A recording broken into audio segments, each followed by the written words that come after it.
In this video, we're going to look at a startup that may or may not exist. It is at the very beginning of the idea.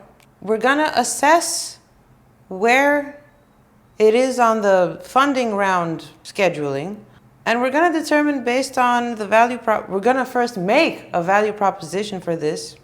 And we're going to determine how much equity it should sell, in which stage of funding, and how much money it's going to get.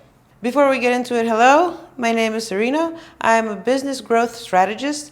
I help business owners prepare their companies for liquidity events, ranging from selling off parts of the business, exit, total exit, and one of 16 stages of funding for startups. I've written a book called The Informed Exit. It covers the entire deal infrastructure and investor rationale, everything I could think of, including private debt. If you want it, you can find it in the links below. If not, let's just have fun with this video. So this is a startup. I could say it's a startup idea, but the gentleman also has already built the minimum viable product. The gentleman is very talented with software development. And also, you will see some other, I guess, fortes of this gentleman. I spoke to him because, well, I kind of forced him into having a call with me to tell me about his thing. And I thought it was very interesting. And I would like to show you what your possibilities are if you are also a talented software engineer and you also have a vision and you also have the discipline to execute on that vision. I want you to know what possibilities you have and what to pay attention to before asking for money. Let's record the screen. If you're new to the channel, we usually watch the sunsets here. Sunsets in Dubai are the most beautiful ones in the world. Prove me wrong. Anyway, let's get into it. Record screen. No. What are we doing? No. Yes. Okay, let me walk you through the startup idea. So, like I mentioned before, the startup has a functioning software as an MVP ready to deploy. This is a platform that brings together online creators and brands looking for advertising. Both parties will still probably be represented by agencies, but this solution streamlines the deals and acts as a payment escrow. If you don't know what that is, my best example for this is Chrono24. Chrono24 is a trading platform for luxury watches. It is the so-called gray market on which you can buy a Rolex because you usually can't buy a Rolex from the store. And it puts together sellers, which can be like professional sellers or individuals just, looking to cash out on their watch, and buyers, which are people like you and me. A platform.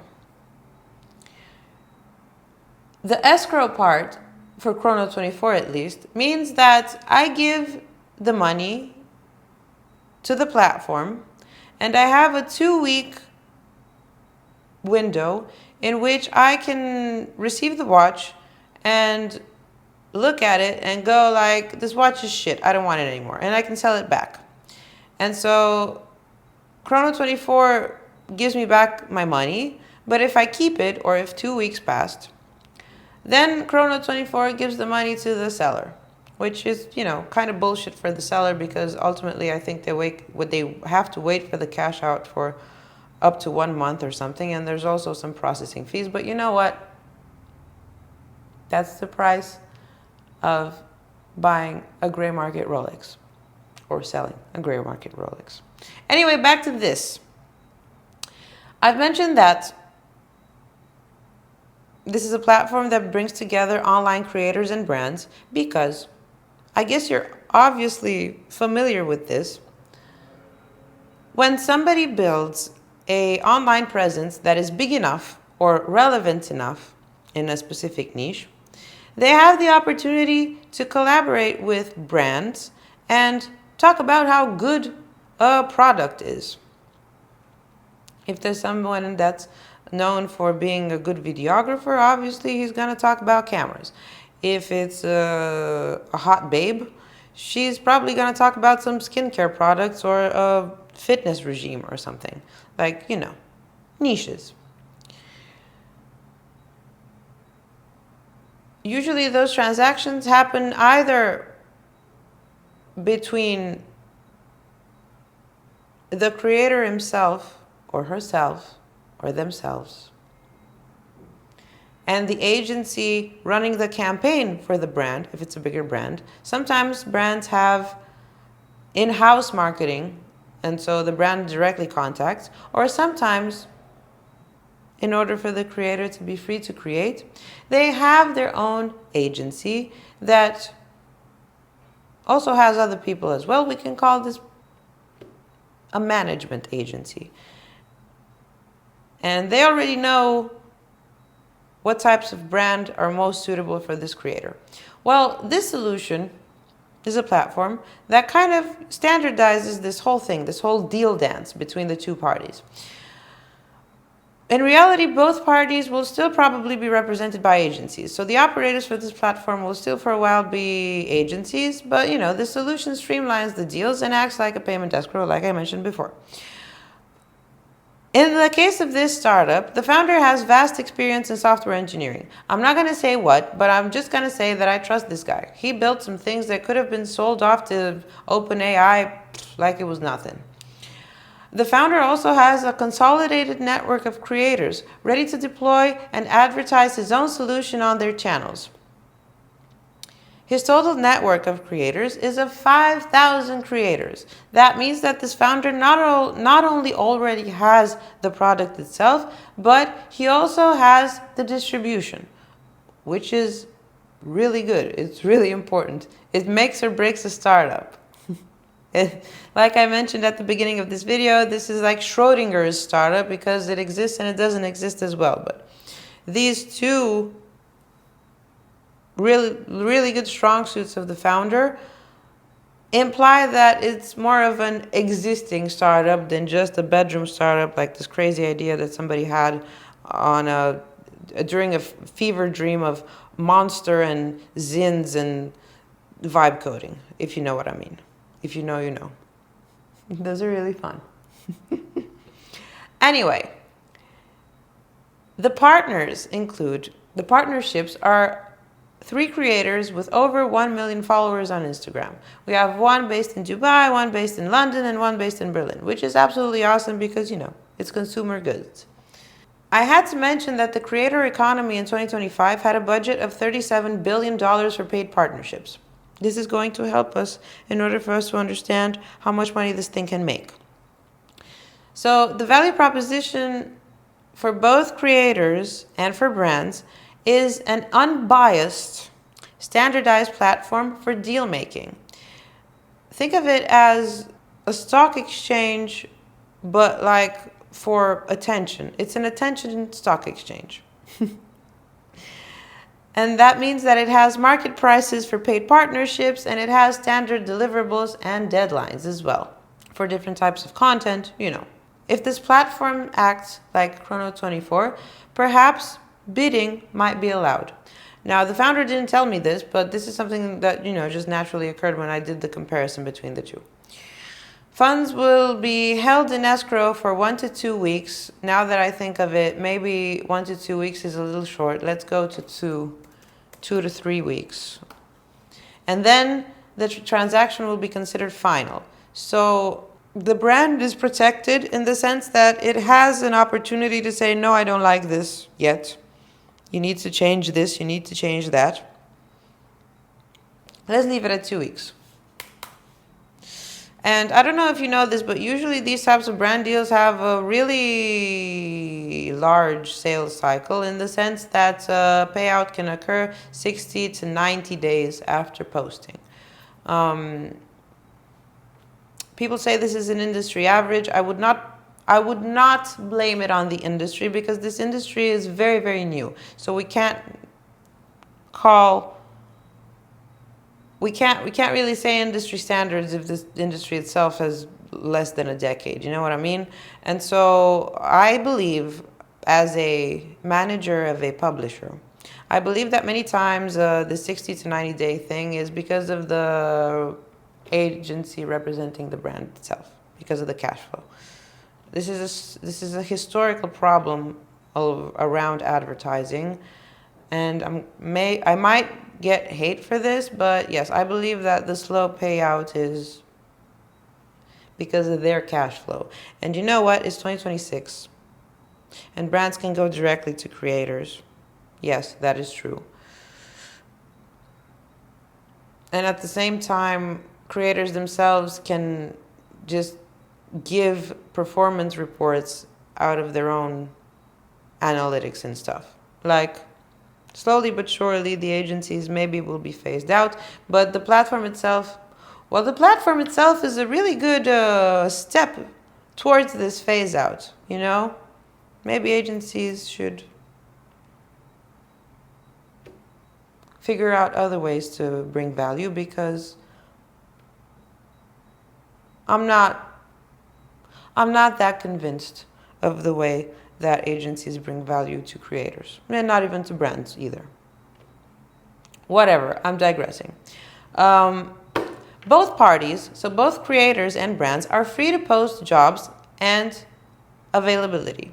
This means that there is no platform fee. Like when they post, the platform itself, they can post for free on this platform, which is, you know, you would think that it's common sense, but the founder told me that there are already some platforms that exist that charge like $300 for somebody to join. Come on. Come on, competitor, give me a break. Anyway, platform revenue is from transaction fees, and it's a percentage. I said that it would be interesting to have between 5% or 6.5% of the transaction from each of the parties involved. So that means that the brand coughs up 5% and the creator coughs up 5% as well. I think it is fair that both participate.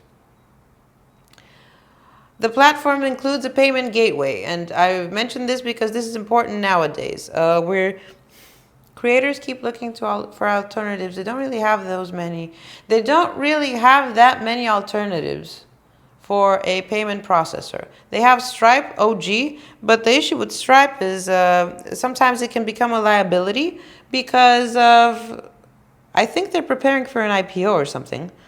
And so they don't really care about the revenue they're getting from us, the users of Stripe. They care more about compliance. And that means that some tricky things such as payment disputes a year after payment, there's some difficult things to navigate for, you know, small creators. There's some other options as well. There's Whoop, there's fan bases, which is also based off Stripe anyway. The truth is there's not that many, and we need them because this is a real job. And sooner or later, everybody on this planet is going to be a creator. Anyway, moving on. It has to include a payment gateway, value proposition. Revenue can also come from better placement on user interface. So I think when you order food and some of the merchants have like a bigger spread, a wider spread on the app, it's because they paid a little bit more. And of course, the platform should include reviews.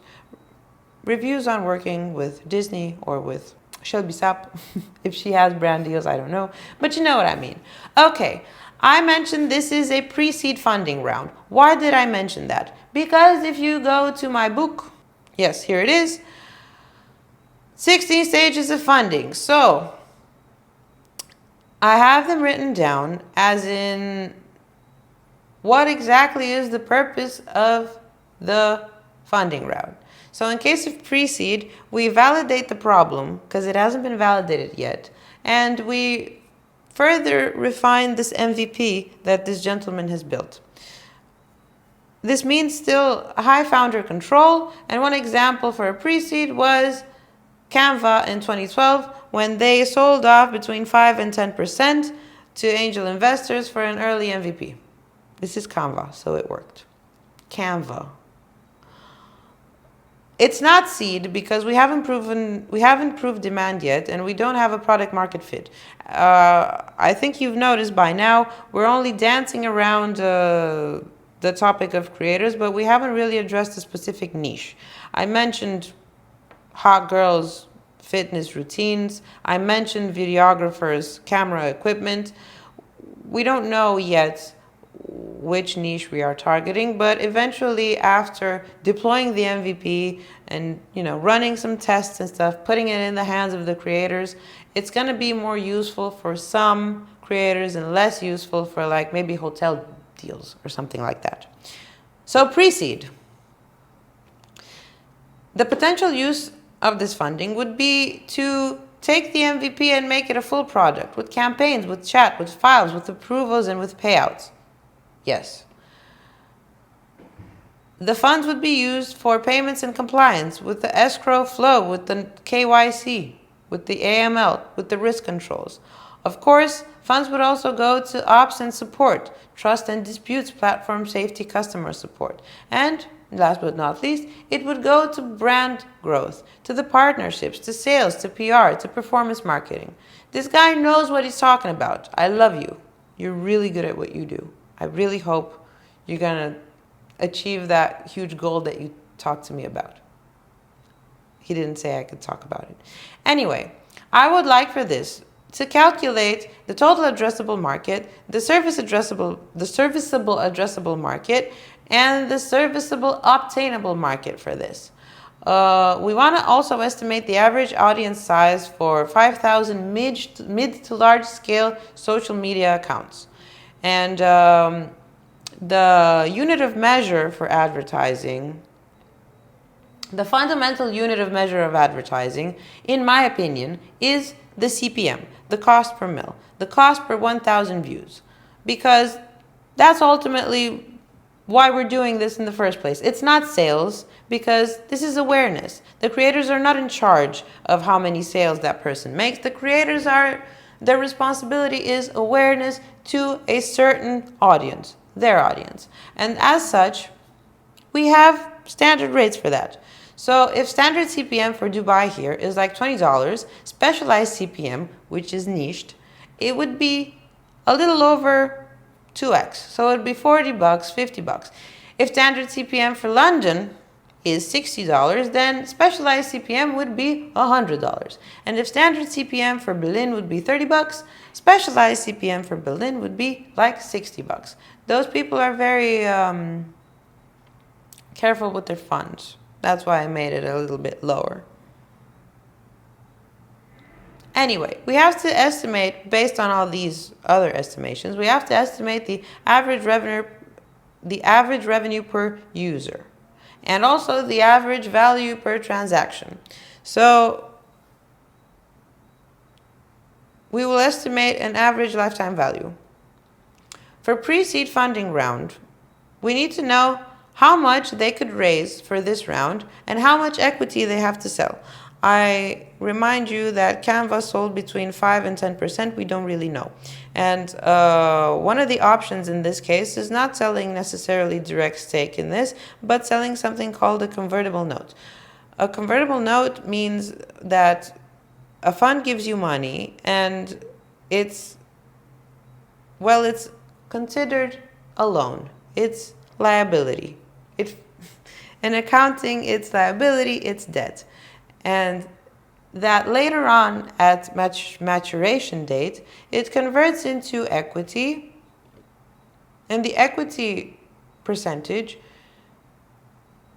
is specified today, not 5 years from now. So basically they would be getting equity at a discount, which is more than 80% of VCs in the Bay Area have funded startups. More than 80%, and also they would take an average, I saw the statistic, they would take an average of 20% or more, which I think is absolutely insane, because you have 20% of your equity in your company locked up in this thing, and you have absolutely no leadership or management or guidance or mentorship or whatever, because it's not their job, because they have no stake in it. They just gave you a loan. But you have that locked in, and you also as a founder have to keep majority. So how much can you raise from, like, after that event? You're kind of stuck there.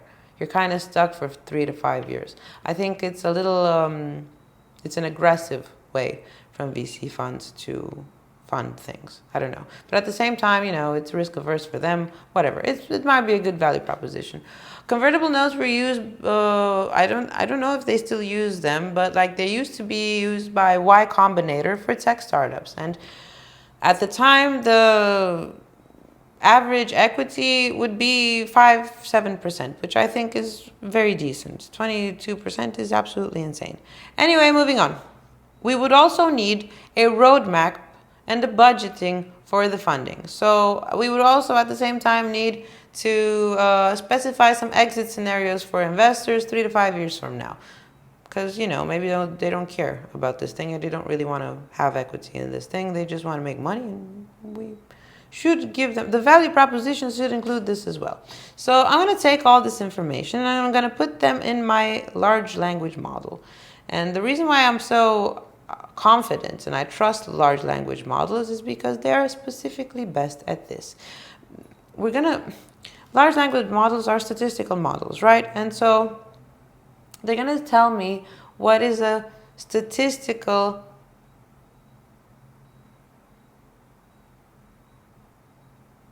rational value of this company based on what it finds online, like other historical transactions.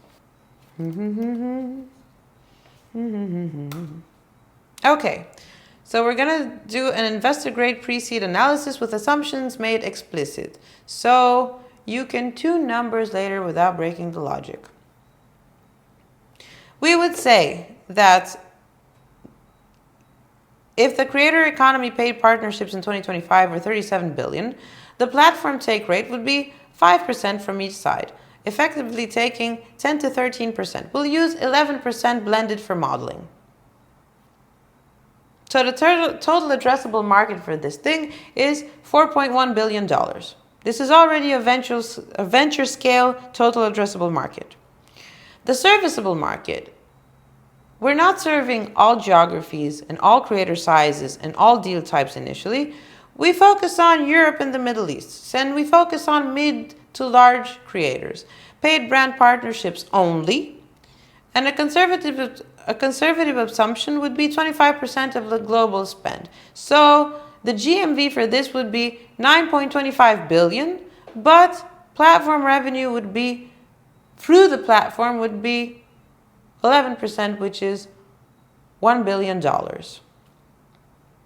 The obtainable market, however, would be 0.5 to 1% of the GMV. That means that the platform revenue would lie between 5 million and 10 million annually. And that's exactly the range strategic acquirers and Series B, C funds care about. This is not a Series B, it's not a Series C. We can go back to my little thing. In Series B and C, we scale aggressively and we have market dominance. And it already has a strong VC influence because they need to take care of the baby, right? And one example of Series B is when Uber sold off between 10 and 20%, we don't really know because it was a private deal, in a Series B in 2011 for global expansion. So that is what a Series B does. It gives me goosebumps. It makes you worldwide, and market dominance means that the control shifts to investors, because this is when they also have enough money to start acquiring competition, merging with competition and acquiring competition. This is Series C. So Stripe did this and sold between 5 and 15% in 2016 to expand the product suite. I don't know exactly what they did then, but you know what I'm talking about. Anyway, back to this lovely gentleman. The creator network. The average size, 5,000 creators. Your network is mid to large, not nano. It's a regional distribution assumption would mean that it would be 60% mid-tier, between 100,000 and 300,000 followers. 30% would be upper mid, which would be 300,000 followers to 800,000 followers, and like 10% would be large, 1 mil. So the weighted average audience, its weighted average, would be 350K followers per creator, right? So that means if you have 5,000 with this average, maybe it's a little too much, but you know, we're just playing with I think it's a little too much, because I would also address like micro influencers or nano influencers, and like my model here completely skipped those people. Whatever. 1.75 billion of total followers, non-unique. Non-unique. Very good. This matters for distribution and early liquidity, but not for valuation directly. So we're going to factor this in as a plus for when we deploy the MVP. Okay, so now we're going to talk about the CPM assumptions, which are going to give us the transaction size, right? So we can blend from the values that I mentioned, a blended CPM of $70 across markets. So an average campaign reach per creator would be, a conservative assumption would be that a brand buys 200,000 impressions per campaign, and the deal value would be around $14,000 per campaign. Per campaign, so not per unit. You're not selling stories at 14,000. Maybe you're selling 4 stories at 1,000. I don't know. The average revenue per user is 14,000. So the platform revenue would be $1,540 per transaction. Oh, sorry. Yes, that's it. Transaction per creator per year would be like 8 deals a year. This is conservative, right? So the average revenue per user would be around, for the platform, $12,300 per creator per year, which is a very strong ARPU for a marketplace. The lifetime value estimation at pre-seed level assumes that the average creator lifetime is 4 years and the annual churn is 20 to 25%. My friend, that is very optimistic, but we'll go with these numbers for demonstration purposes only. So, LTV means that you have $34,400 per creator, but let's cut this by 50%, so it's 17K LTV, which is still excellent. Pre-seed funding, how much and for how much equity? This is a true pre-seed because the MVP is built. There is absolutely no revenue yet. We are pre-money here. It has a strong founder with a stronger network, and it has the regulated payments component, which is way harder than a software as a service. I love this. So it's slower decay, slower to no decay. If anything, it grows more valuable like fine wine that ages. Okay, so comparable pre-seed benchmark 2024-2025 for marketplaces with a working MVP, a network advantage, a payments and escrow complexity means between 1.5 million and 3 million pre-money. So they could raise between 500,000 or between 500,000 and 1.2 million this round, with a dilution between 15 and 25%. The recommended raise for this would be clean and realistic $750,000. Pre-money would be $2.5 million. Post-money would be $3.25 million, with equity sold around 23%. I'm sorry, my friend, because this is Schrodinger's startup. It exists and it doesn't exist. You have no revenue yet, so we can't really calculate. We have nothing to normalize here. You know, on this channel, I like to normalize the revenue. There is nothing to normalize. A conservative close would be 500,000 with a pre-money of 2 million and equity 20%. Aggressive, but this is only the case if strategic angels join. If strategic angels join. And when I say strategic, I mean maybe parts like the actual brand's advertising on this thing. You know what I mean? People who actually care. They could raise $1 million. Pre-money would be 3 million to 3 to 5 million. Equity between 22 and 25%. We can't really go above 3.5 million at pre-seed without early GMF proofs, like I mentioned, Schrödinger startup. So what would happen with the money then? For the first 18 months of this funding, 30 to 35% should go to campaign workflows, chat, file delivery, approvals, reviews, and reputation system. Very important. You should give a damn about reputation. Creator availability and bidding, admin, trust tooling. Moreover, 25 to 30% of the funds should go to the escrow flows and to the KYC and AML, to go to the risk scoring and to chargeback and dispute logic. That's the governance headache, you know? And go to market, we allow 20 to 25%, creator onboarding incentives, anchor brand partnerships, PR and credibility plays, light sales for agencies. Yes, light sales for agencies. Ops and support, sorry, only 10 to 15% of the funding. Trust and safety, dispute handling, customer support, legal and compliance overhead. To be completely honest, it's 2026.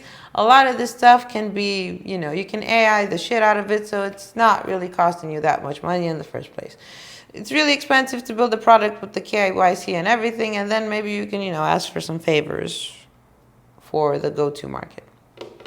And now the value proposition for investors, the exit scenarios. 3 to 5 years, strategic acquirers are most likely to do that, like marketplaces or platforms. You could actually have somebody from Stripe on your board. Influencer agencies rolling up tech. Anyway, the financial outcomes of this projected would be, in 3 to 5 years, you would reach $50 million GMV with $5 to $7 million net revenue. What is revenue? So that means that it's 6 to 10 times, like we can apply its net revenue. We can say it's EBITDA. I'm not really sure because we don't even know what the OPEX for this thing is. You know what I mean. So we just say 6 to 10x revenue, marketplace plus fintech hybrid. So the valuation would probably be, if everything goes really well and you grow the way you're supposed to be growing, in 3 to 5 years it could grow from 30 million to 70 million exit range. Larger if embedded deeply into payments compliance. But careful, you only sold 20% of this, so 20% of that would be the money that they're getting back for their investment. The final investor summary is that this is a creator brand marketplace with escrow and standardized deal infrastructure targeting a $37 billion market with clear monetization, high ARPU, and strong network effects with the working MVP, founder-led engineering, very good, immediate access to 5,000 creators, including multiple over 1 million anchors. The company is positioned to become the trusted transaction layer for paid partnerships in Europe and the Middle East. And I don't know if you know the Middle East, but there's a lot of Europeans here. And, you know, they keep on coming. So, yes. Unfortunately, my friend was aiming for a higher valuation, but he doesn't really have anything. And so, at this point, today, with what he has now, he can only get like, let's say 750K for like 20% of the company, which, you know, is not great.